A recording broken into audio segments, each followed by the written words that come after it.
नमस्कार, आपण पाहत आहात महाराष्ट्र नंदन न्यूज 24। बातमी आशीची बदल घडवेल।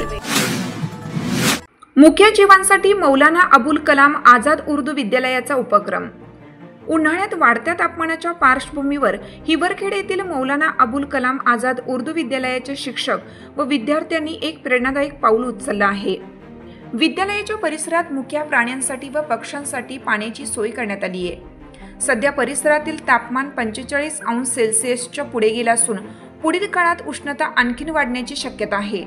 अशा वेळी माणसांसोबत मुक्या जीवांनाही पाण्याची नितांत गरज भासते। मात्र मुक्या पक्ष्यांना तहान लागली तरी ते मदतीची मागणी करू शकत नाहीत। त्यामुळे या उपक्रमातून विद्यार्थ्यांनी सामाजिक बांधिलकी जपत एक सकारात्मक संदेश दिला आहे। शाळेच्या आवारात टाक्या भांडी ठेवून त्यात पाण्याची व्यवस्था करण्यात आली आहे। छतावरही सावलीत पाणी भरलेली भांडी ठेवण्यात आली आहेत। यासोबतच पक्ष्यांसाठी अन्नाचीही उपलब्धता करून दिली आहे। हरभरा, तांदूळ, गहू यासारख्या अन्नधान्यांचा उपयोग करून पक्ष्यांची उपासमार टाळण्याचा प्रयत्न करण्यात येत आहे।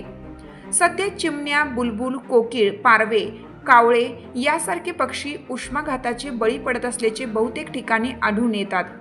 अशा वेळी सामाजिक संस्था व पक्षी मित्रांनी वन्यजीव व पक्ष्यांचा जीव वाचवण्यासाठी प्रामुख्याने पुढे येऊन पिण्याच्या पाण्याबरोबरच खाण्याचीही सोय करणं गरजेचं आहे।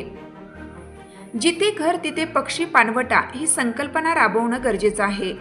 हा उपक्रम इतर शाळा, संस्था व नागरिकांसाठी एक आदर्श ठरू शकतो। उन्हाळ्यात माणसांप्रमाणेच प्राणी आणि पक्ष्यांनाही पाण्याची गरज असते।